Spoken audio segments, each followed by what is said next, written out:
starting with a bit of defensive incompetence, which we always like. What we don't like is this. Absolute flagrant dive, and then to claim a penalty, horrendous. A bit of the same going on from Pedersen, who jumps a shadow here too. And this season there was so much about it, even the refs were getting involved.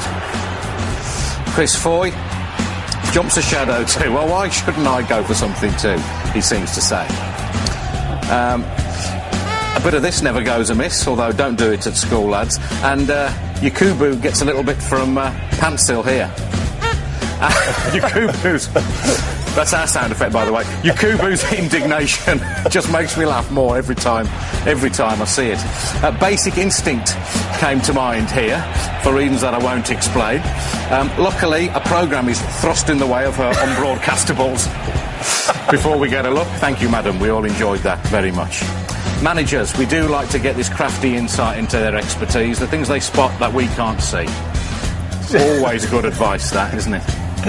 Hand signals have been fertile territory for us. Emu, you know Emu, says Gary, he's going to get it. Emu gets it, unless you sort yourselves out. Yeah, that'll be the end for Emu. Here he's saying, you two, get the ball, two of you, to me, not you, ball, two, not... Anyway, whatever, I don't know what he's on about. I don't know what this is about. He's turned to him, come on, you're hard enough, quit your talking, come on, let's get it on, come out here, I'll sort you out.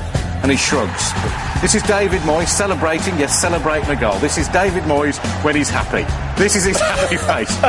In a moment, he'll turn round, whip his coat off, and fling it angrily at his own bench. Not quite sure what that's all about.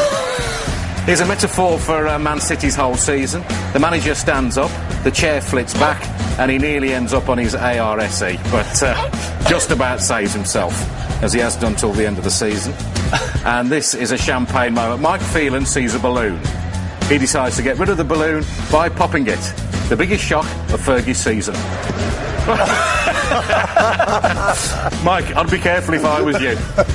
You might kill him with the shock, although maybe, Mike, that is what you were thinking of. Look at him jump. That's brilliant. My favourite fans of the season? Mr. Strong, he certainly is. As an Arsenal fan, if he says it's Tuesday, it is Tuesday. I like the cut of his jib. He's Arsenal fan too. Scary, has a little dance, and then goes ballistic. I don't want to see him up a dark alley either.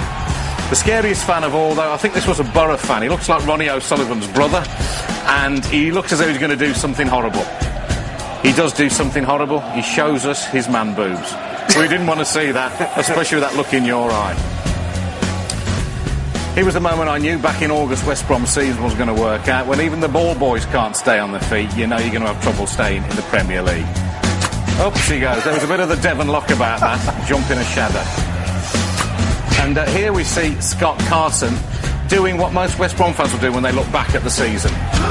Jump in horror. I don't know what he saw, but it's what we all feel when we look back on this year. Horrendous stuff. And finally, we don't want to see this. It's mascot abuse in the light of day at Stoke. Just quite disgusting. I can't believe we're showing it again, even if he is only pulling his tail out.